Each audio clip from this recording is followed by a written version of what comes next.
Hi എല്ലാവർക്കും നമസ്കാരം. ഇന്ന് ഞാൻ കുറച്ച് മാങ്ങയായിട്ട് വന്നേക്കണേ. അപ്പം നിങ്ങൾ ഓർക്കും ചിലപ്പോൾ ഞാനിവിടെ മാങ്ങ കറി ഉണ്ടാക്കാനായിട്ട്. ഇത് മാങ്ങ കറി ഉണ്ടാക്കാനല്ല, പണ്ട് കാലത്ത് മാങ്ങാത്തൊലി ഉണ്ടാകും. അപ്പം അതിനായിട്ടാണ് ഞാൻ ഈ കുറച്ച് മാങ്ങയായിട്ട് വന്നേക്കണേ. അപ്പം നമുക്ക് മാങ്ങാത്തൊലി ചെത്തി റെഡിയാക്കാൻ പോയാലോ?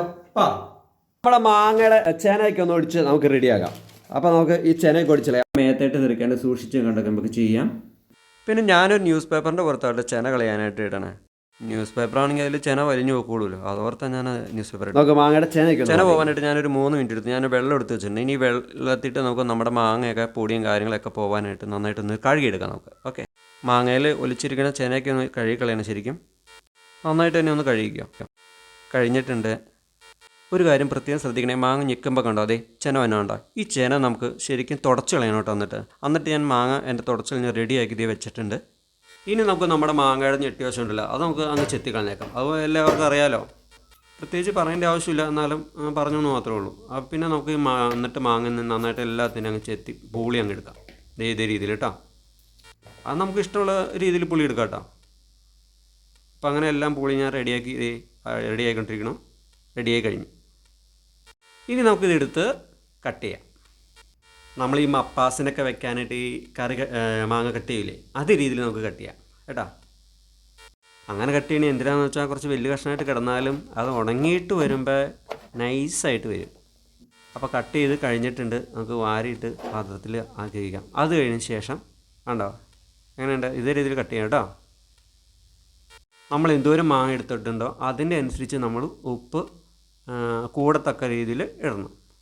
നമുക്ക് ഏകദേശം ഉപ്പിടുന്ന രീതി അറിയാലോ, അതേ രീതിയിൽ അങ്ങ് ഇട്ടാൽ മതി. എന്നിട്ട് നന്നായിട്ട് ശരിക്കും ഒന്ന് തിരുമ്മി കൊടുക്കണത്, നന്നായിട്ട് ഇളക്കി ഉപ്പ് തിരുമ്മി കഴിഞ്ഞിട്ടുണ്ടെങ്കിൽ ഇനി ഒരു മുറത്തിയിട്ട് നമുക്ക് ഉണങ്ങാനായിട്ട് നിരത്തി വയ്ക്കാം. നല്ല രീതിയിൽ നിരത്തി വയ്ക്കണം കേട്ടോ. ഏത് രീതിയിൽ അങ്ങ് നിരത്തി വെച്ചോ. ഞാൻ വെയിലത്ത് വെച്ച് രാവിലെ ഒരു 9 മണിയൊക്കെ ആയപ്പോഴാണ് വെയിലത്ത് വെച്ച്. നല്ല വെയിൽ തന്നെയുണ്ട്. നമ്മുടെ മാങ്ങ ഏകദേശം ഒരു പരുവായി തുടങ്ങിയത്, വലിഞ്ഞു തുടങ്ങിയിട്ടുണ്ട് വെള്ളം. ഒരു 5 മണിക്കൂറിന് ശേഷം മാങ്ങയൊക്കെ വെള്ളം വലിഞ്ഞതേ ഇതേ രീതിയിലായിട്ടുണ്ട് കേട്ടോ. നമ്മൾ ഈ മാങ്ങ ഇത് ഉണക്കാൻ വയ്ക്കും ചെയ്യുന്നുണ്ടല്ലോ, ശരിക്കും ഉണങ്ങാൻ വേണ്ടി വെള്ളം വലിയാൻ വേണ്ടിയിട്ട് ഒന്ന് പയ്യെ അങ്ങനെ ചിക്കിയിടണം. നമ്മൾ ആദ്യം കണ്ടതിനേക്കാളും കുറച്ചും കൂടി ഉണങ്ങിയിട്ടുണ്ട്. ഒരു 5:30 ആയപ്പോഴത്തേക്കും ഞാൻ വെയിലത്ത് നിന്ന് എടുത്ത് മാറ്റി. അപ്പോഴത്തേക്കും വെയിലൊക്കെ പോയല്ലോ, അപ്പോഴത്തേക്ക് ഏകദേശം ഇതേ രീതിയായിട്ടുണ്ട്. വെള്ളമൊക്കെ പറ്റി. ഇനി അടുത്ത ദിവസത്തെ വീഡിയോ കാണാം, 2ാമത്തെ ദിവസത്തെ. ഈ കാണുന്നത് നമ്മൾ മാങ്ങാത്തൊലി ഉണക്കാൻ വെച്ച 2ാമത്തെ ദിവസത്തെ ഉച്ച ആയപ്പോൾ ഉള്ള വീഡിയോ ആണ്. നമുക്ക് കണ്ടോ ഇതേ രീതി ആയി കിട്ടിയിട്ടുണ്ട്.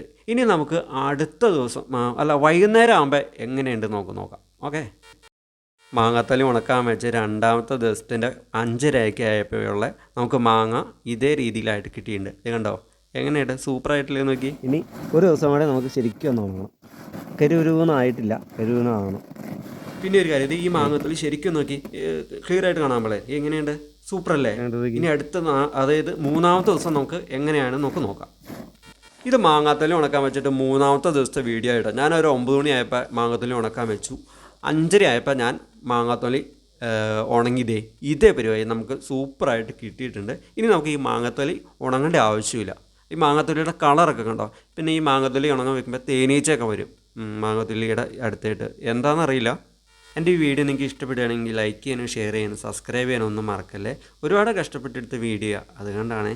പ്ലീസ് ഇനി എല്ലാവരും വീട്ടിലിരുന്ന് ട്രൈ ചെയ്യണേ. ഹലോ, നമ്മൾ മാങ്ങ ചെത്തി ഉണക്കാനിട്ടത് മാങ്ങാത്തൊലിയായിട്ട് നമുക്ക് റെഡി ആയിട്ട് കിട്ടിയിട്ടുണ്ട്. ഇതേ കണ്ടോ നമ്മുടെ മാങ്ങാത്തൊലി. ഈ മാങ്ങാത്തൊലി നമുക്ക് ഇപ്പോൾ ഈ വേനൽക്കാലത്ത് നമ്മൾ ഇതുപോലെ മാങ്ങാത്തൊലി ഉണ്ടാക്കി വെക്കുകയാണെങ്കിൽ നമുക്ക് വർഷക്കാലം ആകുമ്പോൾ നമുക്ക് മാങ്ങ കിട്ടാൻ കുറവായിരിക്കുമല്ലോ. അപ്പോൾ അന്നേരം വർഷക്കാലത്ത് നമുക്ക് ഈ മാങ്ങാത്തൊലി എടുത്ത് നമുക്ക് മാങ്ങാക്കറി ഉണ്ടാക്കണം. ഏത് വിഭവം ആയാലും അതെടുത്ത് നമുക്ക് ഉണ്ടാക്കാം. അപ്പോൾ ഈ മാങ്ങാത്തൊലി ഉണങ്ങി വയ്ക്കുകയാണെങ്കിൽ നല്ല സൂപ്പറായിരിക്കും. അപ്പോൾ എല്ലാവരും വീട്ടിൽ ഇതൊന്ന് ട്രൈ ചെയ്ത് നോക്കട്ടോ. എൻ്റെ വീഡിയോ നിങ്ങൾക്ക് ഇഷ്ടപ്പെട്ടാൽ ലൈക്ക് ചെയ്യാനും ഷെയർ ചെയ്യാനും സബ്സ്ക്രൈബ് ചെയ്യാനും മറക്കല്ലേ. പുതിയൊരു വീഡിയോ വരുന്നേക്കും. ബൈ. ഈ ഒന്നും കൂടെ നോക്കിയോ, സൂപ്പറായിട്ട് കണ്ടോ, നല്ല അടിപൊളിയായിട്ടുണ്ട്. ഇത് കുപ്പിയിലിട്ട് സൂക്ഷിച്ച് വെച്ചാൽ. ഈ മാങ്ങാത്തൊലി ഉണക്കിയത് 2 or 3 കവറിൽ കെട്ടി ഒരു ചെറിയ കുപ്പിയിലാക്കി ഇത് ഫ്രിഡ്ജിലും സൂക്ഷിക്കാം, അല്ലാതെയും സൂക്ഷിക്കാം. പിന്നെ വിദേശത്തേട്ടൊക്കെ ആർക്കെങ്കിലും പോകണമെങ്കിൽ നമുക്ക് അത് കൊടുത്തു വിടുകയും ചെയ്യാം. നല്ല അടിപൊളിയായിട്ട് ഉണങ്ങിയിട്ടുണ്ട്. അപ്പോൾ എല്ലാവർക്കും ബൈ.